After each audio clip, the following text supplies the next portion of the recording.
Hi అండి. Welcome back to మానస ప్రపంచం. ఈరోజు మంచి మంచి టిప్స్‌తో మీ ముందుకొచ్చేసాను. వీడియోలోకెళ్ళే ముందు మన ఛానల్ ఎవరైనా ఫస్ట్ టైమ్ చూసినట్టయితే ప్లీజ్ సబ్స్క్రైబ్ చేసుకోండి. ఫస్ట్ స్టెప్ ఈ విధంగా మనం స్టిక్కర్స్ ప్యాకెట్ అయిపోయిన తర్వాత అయితే అది పనికిరాదని పడేస్తాం కదా! అలా పడేయకుండా ఈ విధంగా అయితే చేయండి. ఒక స్టిక్కర్ ప్యాకెట్ తెచ్చుకొని మధ్యలోకి ఇలా మిడిల్‌గా అయితే మడుచుకొని దాని చుట్టూరు ఇలా స్ట్రాప్ బార్ తీసుకొని పిన్నులైతే వేసేసుకోండి. మనం ఇంట్లో ఏటీఎం కార్డ్స్, చిల్లర ఎక్కడంటే అక్కడ పెట్టేస్తాం. మన అవసరానికనేది కనిపియవు కదా! అలాంటప్పుడు దీంట్లో గాని పెట్టుకొని హ్యాండ్ బ్యాగ్‌లో వేసుకుంటే మనకి ఎప్పుడు గావాలో అప్పుడైతే యూజ్ చేసుకోవచ్చండి. ఎక్కడ ఎతకాల్సిన అవసరం గూడా ఉండదు. ఇంక నెక్స్ట్ టిప్ అండి. మన ఇంట్లో పచ్చెనగపప్పు ఎక్కువ మొత్తంలో తెచ్చుకుంటూ ఉంటాం గదా! ఇది సమ్మర్ కాబట్టి పచ్చెనగపప్పుకి ఎక్కువ పురుగు పట్టే స్వభావం ఉంటది. అందుకని ఆ పచ్చెనగపప్పులో ఒక 2 బిర్యానీ ఆకులు గాని వేసేసి బాగా మిక్స్ చేసి గాని మూత పెట్టేస్తే పచ్చెనగపప్పుకి ఎన్ని నెలలైనా అసలు పురుగు పట్టనే పట్టదండి. అలాగే ఫ్రెష్‌గా ఉంటాది. ఇంక నెక్స్ట్ టిప్ అండి. మనం కుక్కర్ అయితే వంట చేసుకుంటూ ఉంటాం. ఒక్కోసారి అసలు మొత్తం పొంగిపోయి విజిల్ అనేది రానే రాదు కదా! అలాంటప్పుడు ఈ విధంగా అయితే తీసుకోండి. ఒక సూదైతే తీసుకొని, ఒక దారం తీసుకొని ఆ హోల్‌లో ఇలా ముందుకి, వెనక్కి ఆ సైడు, ఈ సైడ్ ఇలా అన్నామనుకో దాని లోపల ఏమన్నా డస్టు అలాంటిదండి మనం పప్పు అయి పెట్టుకున్నప్పుడు దాంట్లో ఇరుక్కోపోతాయి. అలాంటప్పుడు దాంట్లో నుంచి అయితే ఫ్రీగా వస్తాయి. అలాంటప్పుడు కుక్కరు, పాలు ఇది అసలు పొంగకుండా అలాగే బాగుంటాయండి. ఇంకా నెక్స్ట్ టిప్ అండి. మన కుక్కర్ అనేది ఎంత బాగా కడిగినా అలాగే కింద నలుపనేది ఉంటాది కదా! అలాంటప్పుడు అందులో కొంచెం రాళ్ళ ఉప్పు, ఎండిపోయిన నిమ్మకాయని పడేయకుండా దాన్ని గాని బాగా ఈ విధంగా ఒక 2 నిమిషాలు గాని బాగా స్క్రబ్ చేశామంటే దాని లోపల ఉండే నలుపంతా వచ్చేస్తదండి.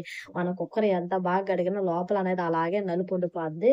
చూడండి ఇలా అయితే మీకైతే మొత్తం వాష్ చేసి చూపిస్తాను చూడండి. ఎంత లోపలైతే ఎంత నలుపనేది వచ్చేసిందో. వారానికి ఒకసారి ఇలా క్లీన్ చేసుకుంటే లోపల నలుపనేది లేకుండా ఉంటాది. ఇక నెక్స్ట్ టిప్ అండి. మనం చీపురనేది మనం వాడుకుంటా ఉంటాము. అలా ఒక రకమైన బ్యాడ్ స్మెల్ అనేదొస్తది గదా! అలాంటప్పుడు ఈ విధంగా అయితే చేయండి.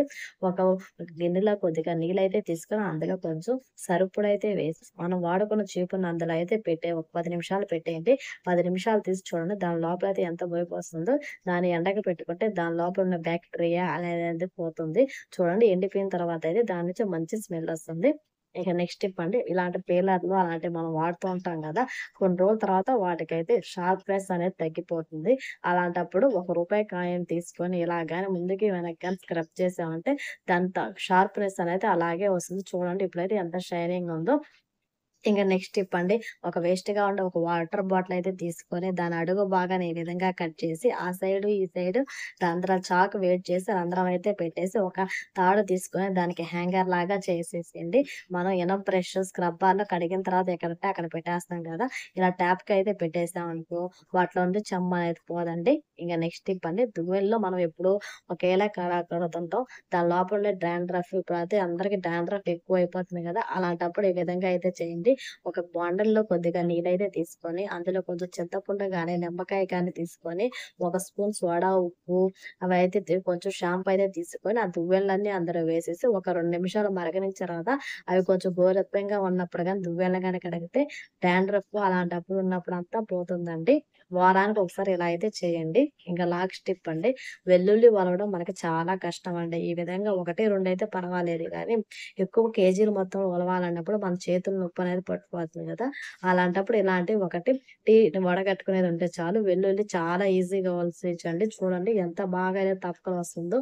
కేజీలు ఎక్కువ మొత్తంలో ఒలుచుకునేటప్పుడు ఈ టిప్ అయితే చాలా బాగా పనిచేస్తది. ఐ హోప్ మీకు గాని ఈ వీడియో నచ్చితే please like, share, subscribe my channel. Bye మరి.